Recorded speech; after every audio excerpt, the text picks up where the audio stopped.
자, 그래서 들숨은 에너지를 받아들이는 행위라고 생각하시고, 힘이 필요하면 들숨, 그리고 내가 휴식과 안정이 필요하면 날숨을 한다고 생각하시면 돼요. 네, 우리가 음식을 먹을 때 우리 몸이 어떻게 작용하냐면, 음식을 먹을 때 씹어야 되잖아요. 잘게 잘게 막 씹고 활동 되게 많이 하죠. 이렇게 할 때 교감신경이 막 들어와서 씹어줍니다. 들어와서 이제 다 씹고 나서 위에 이 음식이 들어가면 얘가 어떻게 돼요? 휴식을 가지고 이게 소화가 천천히 분해가 돼야 돼요. 그죠? 이 소화가 되는 과정, 이게 또 부교감신경, 날숨입니다. 그래서 내가 지금 좀 무기력하다 그러면 호흡 들이마시고 내쉬고, 호흡 들이마시고 내쉬고, 들이마시면서 에너지 가지셔야 되고요. 그다음 내가 좀 불안해, 안정이 안 돼, 어떡하지, 어떡하지, 어떡하지, 뭐 이러거나 화가 난다 이렇게 할 때 날숨을 계속 쉬셔야 돼요. 그래서 우리가 공황 발작으로 얘기 가장 많이 하잖아요. 굉장히 불안하고 공포스러운 순간. 음. 그 공황 발작 하시는 분들은 호흡에 있어서 굉장히 몸에 이미 익숙해 있어야 돼요. 그래서 발작이 왔는데 내가 뭘 할지를 알고 있어야 돼요. 그게 잘 안 되죠. 그래서 그걸 하셔도 몸을 바로 딱 잡으셔야 됩니다. 그래서 날숨은 언제 해야 되느냐? 항상 하셔야 돼요. 하는데 우리 항상 날숨 하고 있는데 뭘 하라 그래? 그게 아니라 두뇌를 조금 활용하면서 이렇게 심치료를 하셔야 돼요, 스스로를. 그래서 그 연구 결과 그런 거 되게 많죠. 그 호텔에서 일하시는 분들 있잖아요. 이렇게 침대 시트 갈고 그다음 막 이렇게 청소하시는 분들. 자, 2주, 3주 동안 이렇게 했을 때 스트레스 호르몬을 체크를 하고요. 그다음에 딱 하루 동안 교육을 합니다. 여러분들이 하시는 행동이 저기 뭐 다이어트 하는데 필요한 것처럼 운동량이 굉장히 똑같더라고요. 라고 이제 교육을 드리고 나면 그다음부터 이분들이 내가 침대 바꾸고 막 이러는 게 이게 칼로리 소모하는 운동으로 똑같다고? 그러면 나는 운동할 시간이 없어서 막 걱정됐는데 뭐 그것처럼 해야지 하면서 이렇게 해요.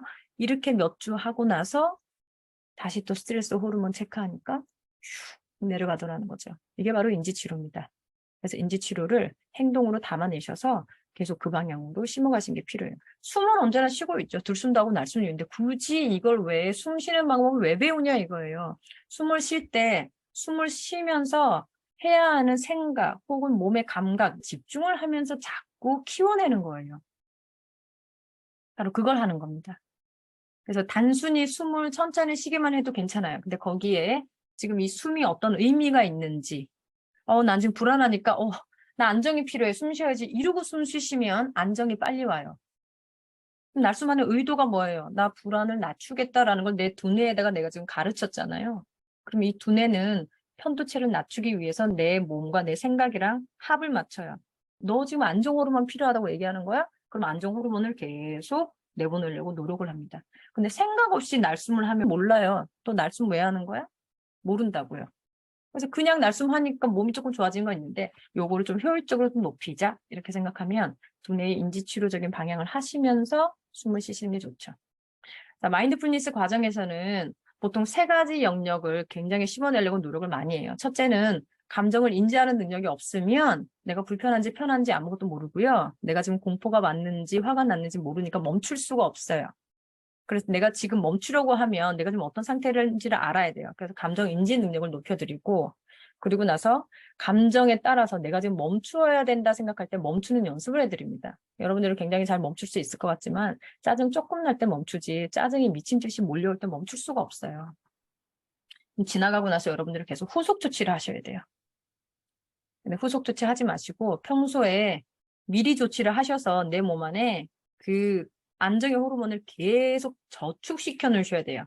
저축시켜 놓고 내 몸의 공간을 넓게 만들어 놓으면 누가 던지는 스트레스마다 내 몸에 채울 수 있는 공간이 있으니까 목 끝까지 차진 않는다고요. 근데 내가 비워놓는 게 없으면 조금만 나한테 던져도 목 위로 터져 나와요. 그래서 상대방에게 내가 원하지 않는 방향으로 행동을 하고 또 후회하고 그런데 후속 조치를 또 안 하시잖아요. 그럼 이대로 계속 쌓이는 겁니다. 그래서 미리 조치를 할 수 있는 평소에 연습을 해두셔야 되는 게 마인드풀니스예요. 평소에 몸에 그대로 적용하시면서 또 힘든 순간이 올 때 내가 무엇을 해야 되는지를 연습을 해놔야 할 수 있어요. 여러분들은 육아책 많이 읽으셨잖아요. 우리 아이가 힘들어요. 뒤집어졌어요. 어떻게 해요? 그러면 국민적인 대사가 됐죠. 우리 민수 속상했구나. 이거 하시잖아요. 근데 그 말만 하시고 그 뒤에 더 못 하시죠. 그죠? 그리고 그 외에 다른 양육 습관들은 책에서 다 같은 얘기를 하는데 기억이 안 나시잖아요. 그리고 책에서는 너무 관념적인 얘기만 많이 하곤 해요. 사랑을 주세요. 존중해 주세요. 근데 존중이라는 걸 내가 어떻게 해야 저 아이가 존중받는다는 걸 아는 건지 아이의 단어나 아이의 눈높이로 코딩이 안 돼 있어요. 그러니까 지금 난 널 사랑해서 하는 거다. 근데 아이는 모른다는 얘기예요. 이게 사랑이라고요? 뭐지? 디코딩이 안 돼 있으니까 아무리 책을 읽으셔도 추상적으로 적어놓은 책을 보면 추상적으로만 알고 마음은 좋아요. 아, 이렇게 해야 되는 거 할 것 같다. 근데 행동이 변하지가 않는 거죠. 그래서 마인드풀니스는 내가 알고 있는 바를 자꾸 인지하는 거, 인지하는 능력을 높여드리고 그 다음에 멈추는 힘을 길러드려요. 그리고 나서 내가 나에게 호소 조치를 어떻게 해야 되는가, 감정을 치유하는, 그걸 몸으로써 하는 작업을 합니다. 그래서 이 모든 것들을 명상의 형태로 보이는 거지 사실은 고요히 안전하게 스스로의 그 불안정과 싸우는 힘을 기르시는 거예요. 근데 그 싸운다는 표현이 굉장히 역설적으로 들리지만 굉장히 평화롭게 싸우는 거예요. 안정적인 형태로 내가 나를 다시 만들어가는 과정인 거죠. 그래서 여러분들께 제가 아이들 우는 거 그거 자기 스트레스 표현해 주는 거니까 좋은 거예요. 정보를 받으세요. 그러면 아하 하시죠. 근데 이거 일주일 지나면 까먹잖아요. 계속 기억하는 게 중요하잖아요. 그래서 마인드풀니스 코스는 무조건 8주입니다. 연구를 해봤더니 8주 정도 해야 이 습관이라는 게 변하더라라는 첫 출발 단계가 8주예요. 8주일 56. 66일이라는 거는 많이 들어보셨죠? 습관이 바뀌는 가장 첫 돌이 21일이다. 그 다음 66일 되면 조금 나아진다. 그리고 100일 지나고 나서 하면 된다. 만일이 되면 그냥 자동적으로 한다. 뭐 이런 게 있잖아요. 그래서 8주 정도 하면 조금 변하고 이제 좀 알겠다. 이게 됩니다.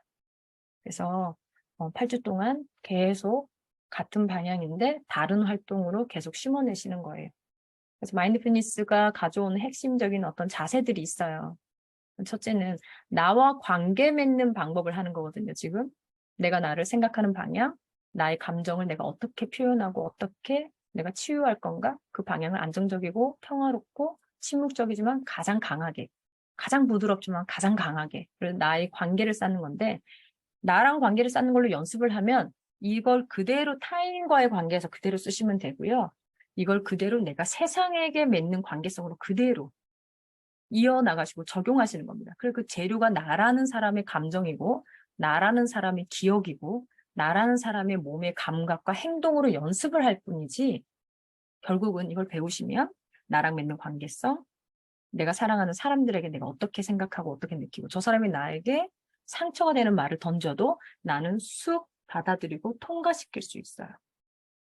방패를 가지고 항상 막으시는 것도 아니고 올 때마다 달려들어서 싸우는 것도 아니고요. 내 몸 안에 들어오면 내 몸 안에 갇히게 두는 게 아니고요. 내 몸 안에 들어오면 통과해서 나가게 하셔야 돼요. 그래서 마인드풀니스 과정 그렇습니다. 근데 이번에 제가 조금 새롭게 하려고 하는 게 아동기 트라우마에 대해서 조금 생각해 보시고 조금 치유받으시고 이런 거를 좀 배우셔야겠구나 생각해서 원래 있던 기존의 원래 그냥 마인드풀니스 인지치료 과정, 옥스퍼드 대학의 그 유수한 그 교수들이 다 만들어서 미국이랑 영국이랑 연구소랑 모든 기업체가 다 가져가고 있는 그 방법 그대로 있는데 거기다가 제가 아동기 여러분들의 트라우마, 아이들과의 관계나 이런 거를 개선시켜 줄 수 있는 생각을 할 수 있는 시간들을 좀 드리고 그것들을 어떻게 해결할 건가, 나의 옛날 기억을 어떻게 해결할 건가 요거를 좀 접목을 해서 이번에 좀 새로운 과정으로 조금 보여드리려고 해요. 근데 제가 마인드풀니스 과정에 트라우마가 있으면 조금 고려해보세요 말씀드렸잖아요. 트라우마는 누구나 있습니다. 저도 있습니다. 다 있어요. 없는 사람은 없어요. 다 있는데요. 트라우마에 대한 반응이 응급조치가 필요한 분들만 제가 좀 따로 하거나 아니면 온라인이 아닌 직접 가셔서 근처에 계신 마인드풀니스 센터를 하셔야 됩니다 말씀드리는 건데 그 반응이 뭐냐면 내가 옛날 기억을 떠올리면 내가 손발이 부들부들 떨리고 내가 공황발작 비슷하게 증상이 올 것 같다. 난 옛날 얘기를 할 수가 없다. 이런 분들은 지금 묵상의 시간이 오시면 완전 괴롭죠. 그리고 이거를 1대1로 저랑 하시면 그 반응이 올 때까지 제가 잡아드려요. 이게 심리치료예요. 그런데 지금 저랑 온라인으로 만나시니까 그건 좀 어려워서 그렇게 말씀드렸는데, 내가 옛날 기억을 하거나 이럴 때, 내가 옛날의 트라우마, 뭐 예를 들어 뭐 성추행, 성폭행, 혹은 뭐 학대 이런 게 있어 지금도 사회생활이 힘들다. 이러면 온라인에 오실 수 없어요. 근데 그 정도는 아니고 굉장히 불편하고 땀나고 짜증나고 얘기하고 싶지 않고요. 눈물 나고요. 이건 뭐 트라우마 뭐 되게 깊으니까 오지 마세요. 그 정도 아니에요.